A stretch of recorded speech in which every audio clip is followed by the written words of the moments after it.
Chào các bạn, rất nhiều người theo dõi kênh này đã yêu cầu mình làm một video so sánh giọng Mỹ và giọng Anh. Hôm nay, mình gửi đến các bạn chính video ấy. Mình đã mời 4 bạn của mình tham gia video này để các bạn nghe những sự khác biệt chính giữa các phát âm của người Mỹ và người Anh. Bây giờ, mình xin được giới thiệu 4 bạn ấy. My name is Stephanie. My name is Nathan. My name's Laura. I'm Jez.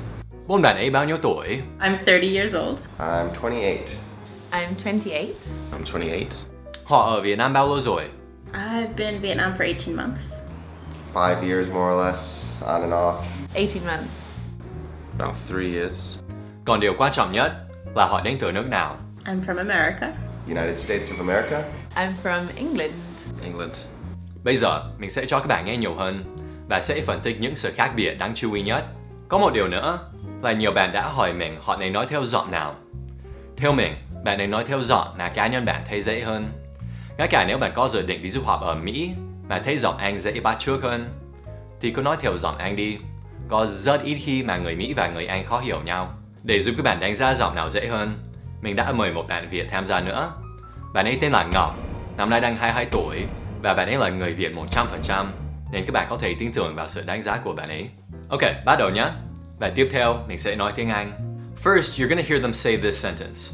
When you listen, pay attention to these two words. I got some news about my student. I got some news about my student. I got some news about my student.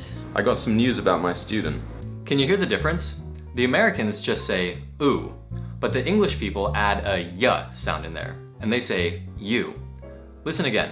I got some news about my student. I got some news about my student.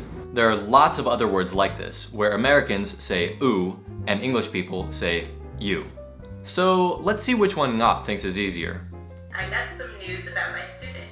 Student. British accent is easier. So I guess that's 1 point for British English. Let's move on to the next sentence. This time, pay attention to these 3 words. My teacher said this would be a hard course. My teacher said this would be a hard course. My teacher said this would be a hard course. My teacher said this would be a hard course. This is one of the most well-known differences between American English and British English, the pronunciation of R's after vowels. Listen again to how they say this word. Course. Course. Americans pronounce the R very clearly, and we use the back of our tongue to make that sound.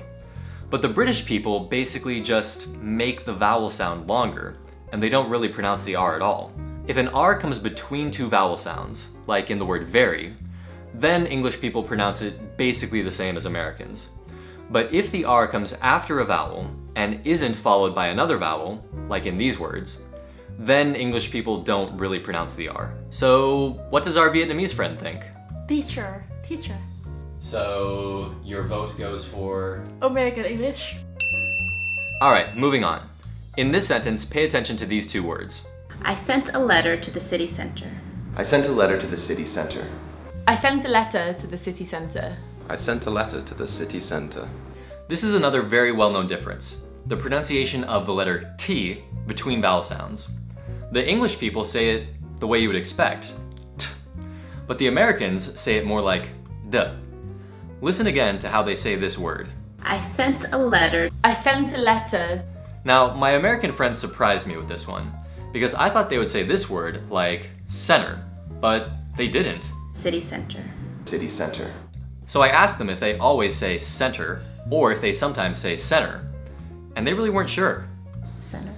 Center. I don't know. I don't know anymore. Center. So this shows you that our accents are not absolute. We might pronounce the same word in a different way, depending on the situation. Anyway, you can see this difference in a lot of different words. So let's see which way Ngop thinks is easier. And city. It's easier to pronounce British English. Next sentence. Pay attention to these 3 words. I had a chance to laugh in my bath. I had a chance to laugh in my bath. I had a chance to laugh in my bath. I had a chance to laugh in my bath. Okay, this is another very, very well-known difference.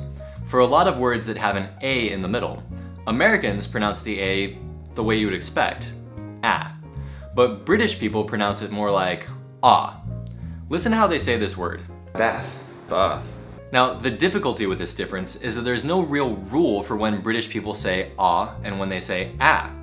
For example, they pronounce this word with an ah sound and this word with an ah sound. Anyway, let's see what Ngop thinks. Of course, American English. Alright, moving on. This time, pay attention to the stress of these three words. I have an adult-only buffet in my garage. I have an adult-only buffet in my garage. I have an adult-only buffet in my garage. I have an adult-only buffet in my garage. Did you hear that? The Americans put the stress on the second syllable, and the English people put the stress on the first. Listen again to how they say this word. Adult-only. Adult-only. The thing these three words have in common is they all come from French, and there are a lot of other French words used in English which follow the same rule. Stress on the second syllable in America, stress on the first in England.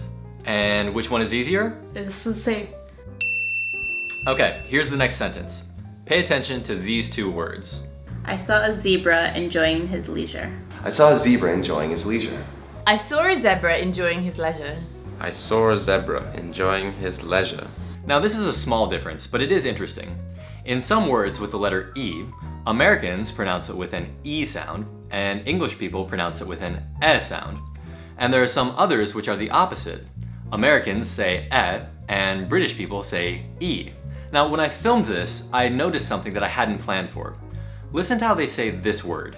I saw a zebra. I saw a zebra. Can you hear that? The Americans say ah, and the English people say it more like oh.